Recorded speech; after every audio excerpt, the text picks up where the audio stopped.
Morning, everyone. Market report for January 16th, 2024. Check the 8 key components of the market, find out what's happening, check the levels, check what happened on Friday, check where our positions stand, and let's get to it.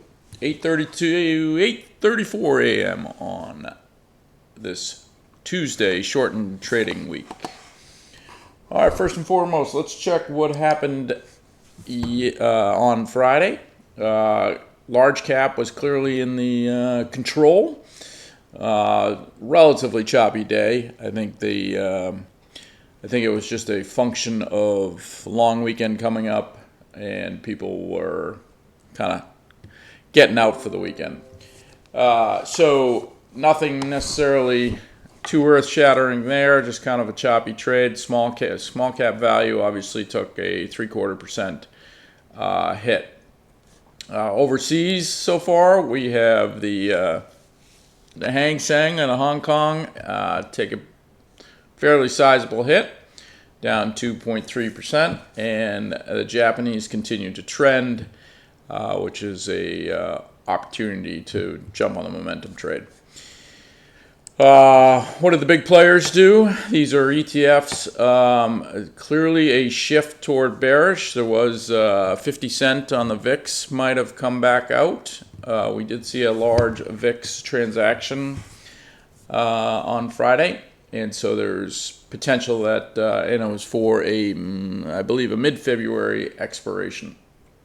These are all kind of relatively small dollars, but if we look at total premium, where do we stand? 63% on the and 75% on the SPX. They clearly keep banging the IWM. They don't necessarily believe that. That's a fair amount of trend there in the last few days in regards to that. So as we see from an unusual activity perspective, the Tesla's souffle of the market, and Nvidia is starting to get a little bit extra activity. Let's see from their heat score. Palantir's still in there, but Tesla's still being kind of, hey, we're going to take some more shots at Tesla going down. All right, so let's get into where we are in the market. For Tuesday, we are going to check where we stand. Same filter that we apply all the time. And let's get to it. So nothing really on the economic calendar this particular week. We do have an OPEC tomorrow, so you may see some preparation for the oil. And then retail sales will clearly have an impact as they start to evaluate the Christmas season on the retail. So we'll see if any activity is going on in that space in regards to upgrades, downgrades, or early action. Also coming into the market, we have our usual Red Sea tension.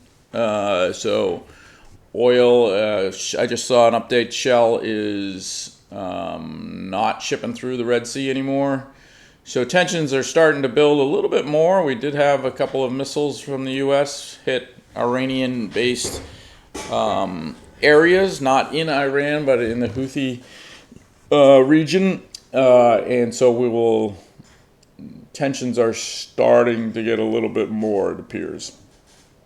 But Morgan Stanley beat pretty well this morning, so we have seen a uptick from the 8 o'clock hour from the 6 o'clock hour in the futures. Still slightly down, but down about 0.25%. So let's go look at the levels, the all-important levels. And this is really where to trade from the level to level. And I think it's most important as we sit right here. We're at 48.02, which is has tested many times. So overnight we hit that 47.92 level, 47.90 level that has been the 4-hour resistance. So are we building a head and shoulders on the 4-hour? And this is just a a back test of that to see if we can get through that 48.02 level. If we do, then I think 48.30 is in play, 48.59 is probably in play. If not, we could see, I think we get all the way down to the 47.58, which is support on the daily, and we potentially, the real downside is that 47.36, which is that top of the July high, and so that is it continues to be a key level, but we are bumping up on the 60-minute downtrend of the 34.50 moving average trend. So we've got a little bit of resistance to get through if we're going to have a trending day right here. From a model perspective, we are all on the downswing, as typically happens when you see spread this out. When you see the dip below, we typically get some type of retest before the failure. So we'll keep an eye on that. There's always the chance that this makes a trail up and we continue to go up. This is clearly a consolidation area. You could call it a flag in some regard, and that very well could be a flag for a substantial move one way or the other. From a 60-minute perspective, we clearly had a nice trend since that broke the consolidation level, and now we've had this uptick overnight.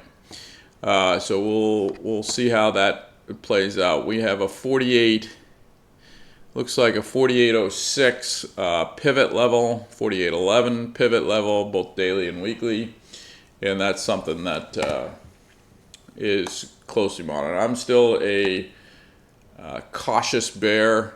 I think everybody's on the same side of the boat. From an overbought, oversold perspective, we are nothing that I see right at the moment that's in the oversold except for healthcare. We have had a nice, these are on daily charts, by the way. The earlier versions were on 60-minute. And daily is a little bit more accurate than the 60-minute from a model perspective. But you'll see that healthcare is now at 2 standard deviations. We did have an opportunity at the XLI to short at 2 standard deviations. And the consumer discretionary, we had possibly a chance. I like to see 2 standard deviations first. We had one in the XLK. However, if you weren't quick about it on the retest, you're probably in a loss position.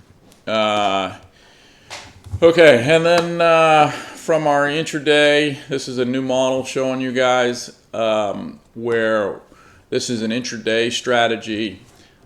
In essence, it's when we've seen this is a composite of multiple different studies and strategies, but basically when you see blue, you buy. When you see red, you can sell.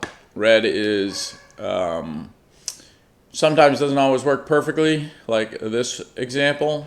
A perfect example is where did I see it? This is actually a pretty long trend, but here to here, and then subsequently went significantly further up, and here as well. But these are all winner type models that you can follow on an intraday basis. Right now we're in a position of the Qs, we're in a position of the SPYs, which obviously will cost a little bit, at least in the morning, and we are in the consumer XLC. We have a losing position in the XLY right at the moment. But we will not sell those until the model tells us. Okay, so that's where we're at. I think the key levels from a morning check is really trying to get through these pivots, and then the first level up, 48,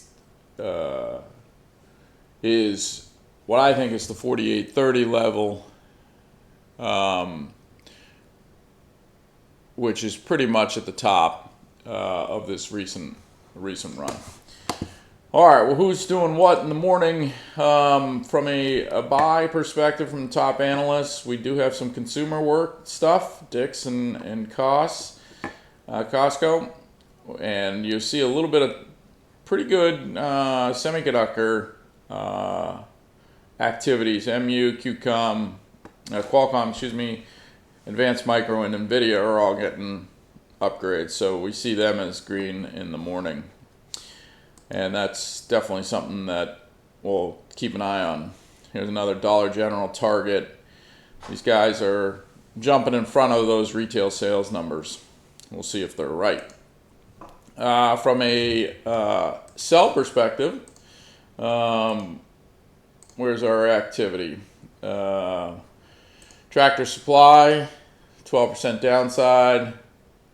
We still have, this had an upgrade recently, so this is now a vicious downside at 16%. So retail's in play, and it appears that the semiconductors are going to get some activity. From a morning perspective, what have people done early in the morning? There's your QCOM. Marvel comes back out. They've had the CEO had some nice comments a few weeks ago. Bank of America, Citi. So people like the bank earnings so far, and they think there's some continuation there. All right, and so the focus will be in the semiconductor space, the bank space for an intraday plays. And we'll see if we can cross over. We are back down to 4,800 on the spot, or the futures contract. So again, we're testing that 4,800 level, at which we've tested a lot over the past year or past few weeks. So that is a critical level. Good luck, good trading. It's my financial diary. It has nothing to do with financial advice, but to put out there and evaluate my activity. Thanks for listening.